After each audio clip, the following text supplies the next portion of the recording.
star wa muziki kutokea nchini Tanzania. Hapa namzungumzia Diamond Platnumz ambaye ameendelea kuipeperusha bendera ya Tanzania nje ya mipaka ya nchi ya Tanzania na kuendelea kufanya show kwenye nchi mbalimbali, na sasa hivi ameonekana kipande cha Ufaransa pale kwa weekend hilo malizika ya tarehe ambayo tumetoka, kwa maana ya tarehe 3 mwezi wa 5 mwaka 2026 kwenye show ya Fally Ipupa. Diamond alitumbuiza wimbo wake unaitwa Inama kwa mara ya kwanza, ambapo alishirikiana na Fally Ipupa.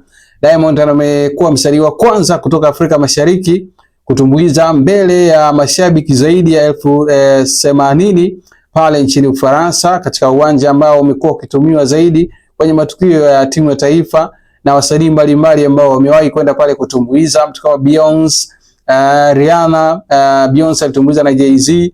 Kwa hiyo ni sehemu ambayo Diamond ametumbuiza na watu wengi sana wamevutiwa, na ilikuwa ni siku ya pili mfululizo kwa Fally Ipupa kufanya onyesho lake hilo katika uwanja wa Stade de France unaochukua mashabiki zaidi ya 80,000, na Fally Ipupa aliweka historia kwa kuuza tiketi zote katika siku zote mbili mfululizo, ambapo kiingilio kwenye show hiyo ya Fally Ipupa kwa maana ya cha chini kilikuwa ni 195,000.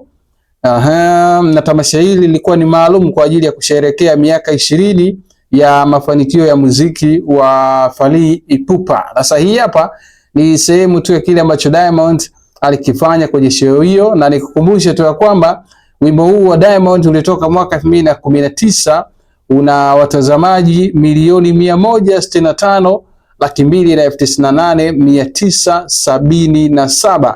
Hii hapa ilikuwa ni sehemu ya kile ambacho Diamond alikifanya akiwa na Fally Ipupa akiingia kama surprise, na haya ndiyo ambayo yalitokea. Alitumbuiza nyimbo zake mbili, alitumbuiza Koma Saba, lakini Inama iliwavutia watu wengi zaidi, na hiki ndicho ambacho alikifanya.